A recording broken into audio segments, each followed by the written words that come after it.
Bonjour à tous, j'espère que vous allez bien, j'espère que vous avez passé des bonnes vacances, que vous en avez profité, que vous avez profité de papa, de maman, des animaux si certains ont des animaux, que vous avez bien joué.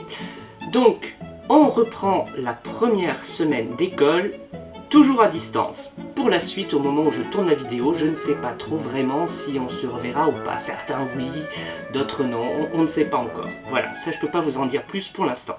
Sachez que pour ceux que je reverrai, si on se revoit, la rentrée sera un peu particulière, mais ça vous le savez déjà, je pense que papa et maman vous ont expliqué. Moi je porterai un masque, on ne pourra pas être trop proches les uns des autres, on va très souvent se laver les mains. Voilà, c'est dans ces conditions-là qu'on va se retrouver. Encore une fois, pas forcément tout le monde et pas forcément tous en même temps. On va faire en sorte de tous bien appliquer les gestes barrières, alors je sais que ça va être compliqué pour les plus petits, mais moi je serai là pour vous le rappeler toute la journée. Donc même si on ne sait pas trop comment ça va se passer, tout ce qu'on sait pour le moment, c'est que ce sera une rentrée différente. Revenons à cette semaine, je vous ai préparé un nouveau défi, mais en fait ce nouveau défi sera la suite du défi de la potion qu'il fallait fabriquer pour sauver la princesse de Moncade.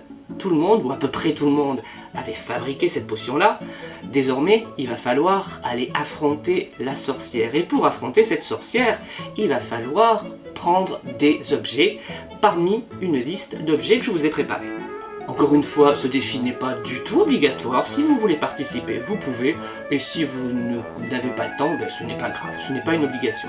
Je vous invite donc à regarder la vidéo explicative pour le nouveau défi, la suite du défi des chevaliers de Salomon Giscard. Et pour les ateliers cette semaine, on va rester sur la même histoire, toujours une légende du Moyen-Âge, sur l'histoire de Parthenopéus de Blois. Donc, je vous invite à regarder la vidéo qui expliquait, en résumé, l'histoire de Parthenopéus de Blois. Et enfin, pour les CP, on va commencer un nouveau livre. Je vous le présente, ça s'appelle L'enfant du toit du monde, c'est une très jolie histoire. Le texte est un peu difficile, mais le CE1 approchant, les textes vont être de toute façon de plus en plus difficiles. Le maître aime particulièrement les illustrations de ce livre. Étant donné qu'on ne se voit pas la première semaine, je vous ai scanné le début du livre, vous en aurez besoin pour lire, et aussi pour faire les exercices de votre cahier d'activité. Et bien sûr, vous aurez aussi le fichier de mathématiques. Donc là, à partir de la dernière période que nous commençons, on va commencer à aborder les 70, les 80 et les 90. Alors je pense que la plupart connaissent déjà ces chiffres-là, ou en tout cas les ont déjà entendus. Donc on va se rapprocher de 100, 10 paquets de 10. Et voici donc le tableau qui présente les ateliers roses, les ateliers du matin, et les ateliers de l'après-midi, les ateliers jaunes. Je pense très fort à vous, j'espère vous revoir très bientôt. À très vite, j'espère. Bien, nous allons commencer comme d'habitude par les ateliers du matin, la présentation des 4 ateliers de la semaine. Pour l'atelier numéro 1, c'est un atelier que vous connaissez. Qu'est-ce que vous avez fait pendant les vacances? Il faut raconter 2 événements. Alors 2 événements, bien sûr, c'est des vacances confinées, donc quels sont les films que vous avez vus, quels sont les jeux que vous avez fait, avec qui vous avez pu jouer, etc.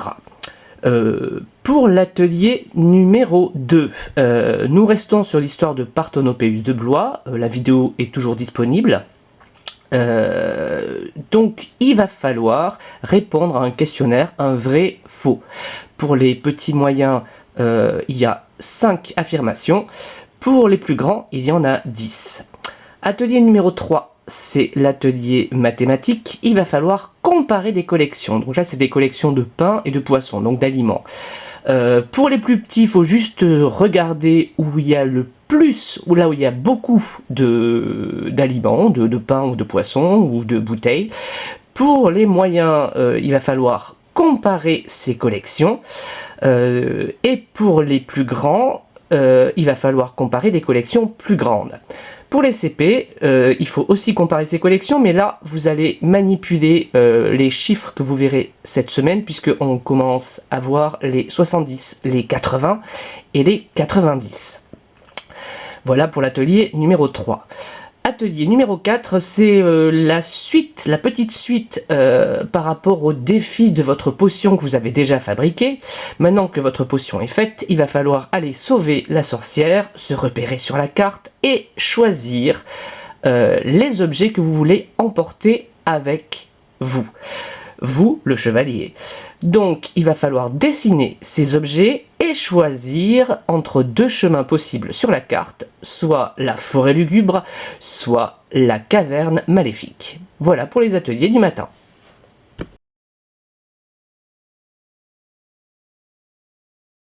Maintenant les ateliers de l'après-midi. L'atelier numéro 1, c'est le traditionnel atelier graphisme.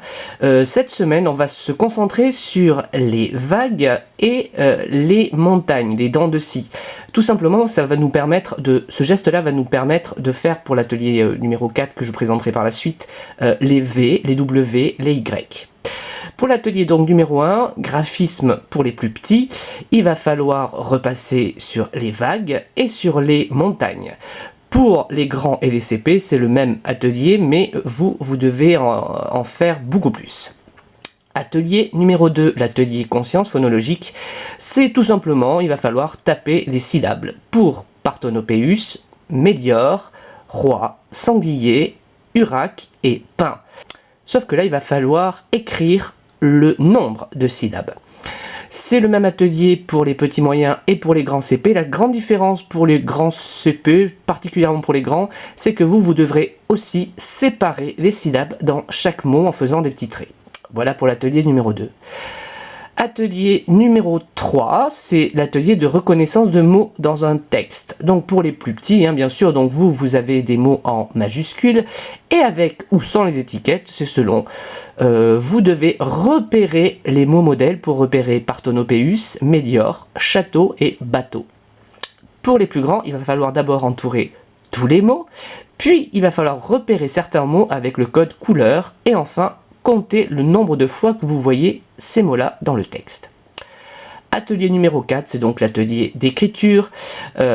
Comme je vous l'ai dit pour l'atelier numéro 1, aujourd'hui on se concentre sur les vagues et sur les montagnes. Donc, vous allez pour les plus petits, pour les moyens, faire des V, des W et des Y. Essayez d'écrire le mot voile. Pour les grands, il va falloir réutiliser la vague pour pouvoir faire des V, des W, des Y et réécrire le mot voile et chevalier. Pour les CP, ce sont les mêmes lettres mais en majuscules cursives. Voilà pour les ateliers de l'après-midi.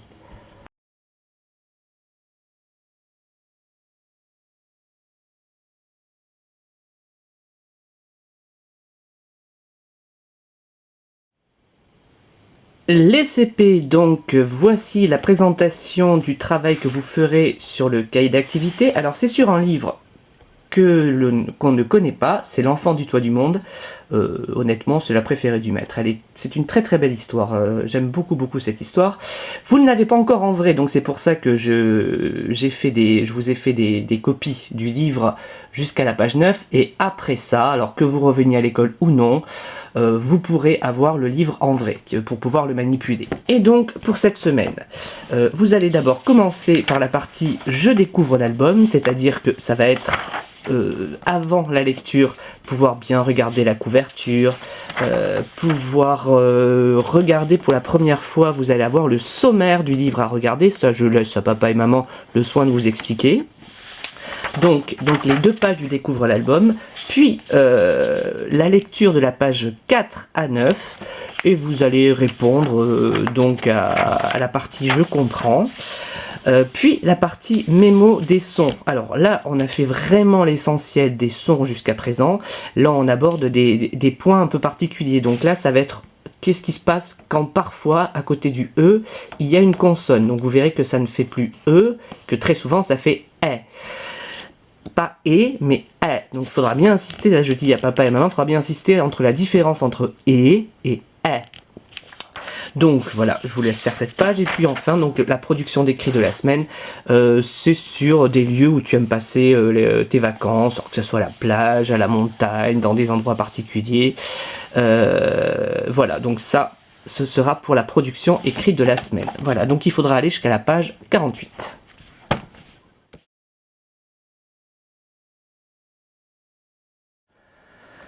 Le travail sur le fichier de mathématiques qui va commencer par une petite révision des tableaux des nombres, sauf que nous on s'était arrêté jusqu'à 60. On s'était arrêté à 69, là il faudra aller au-delà, c'est-à-dire qu'on va commencer à manipuler les 70, les 80 et les 90. Donc 70 c'est 7 paquets de 10, 80 c'est 8 paquets de 10 et 90 c'est 9 paquets de 10. Donc il faudra faire d'abord l'étape 71, puis l'étape 72, où là ce sera un travail sur les nombres, mais avec les mots nombres. Voilà, et enfin vous allez faire la double page de l'étape 73, c'est comparer, encadrer des nombres jusqu'à 99. Souvenez-vous, ça paraît toujours facile, et puis c'est pas si facile que ça quand il faut repérer quels sont les nombres qu'il y a entre deux autres nombres. Donc voilà pour le travail sur le fichier de mathématiques.